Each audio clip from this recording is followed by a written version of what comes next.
If you're a podcaster, it's really common to feel like you're not getting as many listeners as you want. Despite your best efforts, it can seem like your podcast and your marketing isn't hitting the right mark.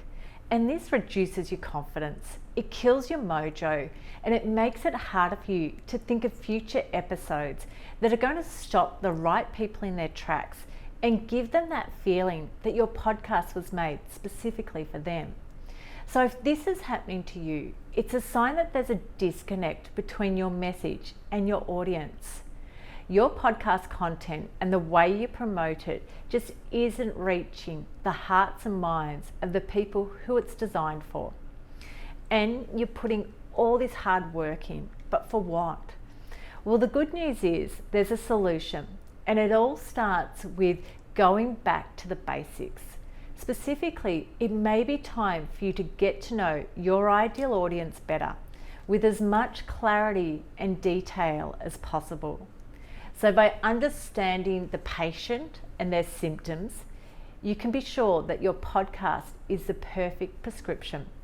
The clearer you are on who you are targeting, what are they struggling with, and what they need, the easier it will be for you to plan your podcast content for this group.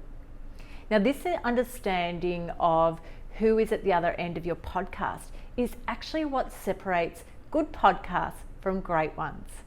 So where should you begin? Well, we have a 3-step process here at Oh My Pod to define your ideal listener and start to shape your podcast content around this specific group.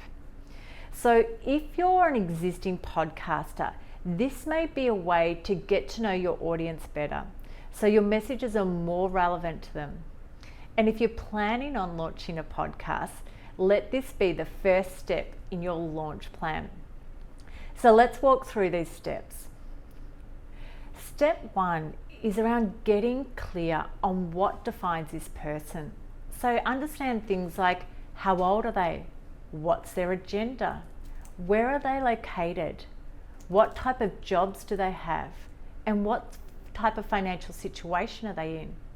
What are their personality traits, interests, or passions that they share?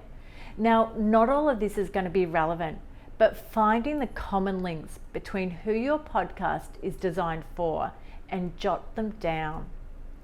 Step 1 is going to help you to find where your ideal audience lives, both online and offline, so you can market your podcast in the right places. In step 2, we turn our attention to the challenges that this group is currently facing. What are they struggling with? What are they worried about? What are the problems that they are wrestling with that your podcast is able to solve? Another way to get the juices flowing is one of your ideal listeners was to start a sentence and it said, "I'm embarrassed to tell you this, but..." How would they end that sentence? When it comes to planning your episode content, step 2 is going to help you to work out what topics to cover so that your podcast can address your ideal listeners' challenges, remove their struggles, and solve their problems. So in other words, it will make your podcasting valuable and you as a podcaster indispensable.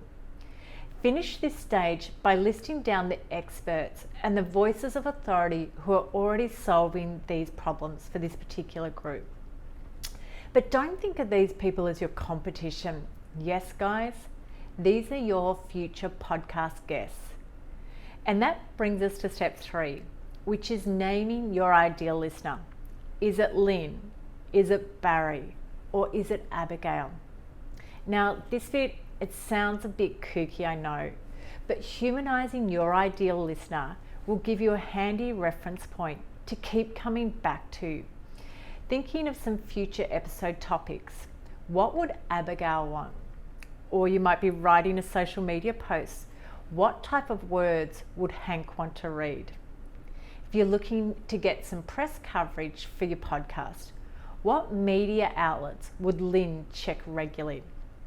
Naming your ideal listener is a great way to stay connected to the ideal listener process and make sure that your episodes and your marketing are perfectly targeted to the people who the podcast was actually designed to help. And always remember, the name of the game is getting the right messages to your ideal listeners. So getting clear on your ideal audience will make this messaging just that bit easier. And in no time, you'll have an army of raving fans. I hope you found this tip useful. Take care and say hi to Barry for me.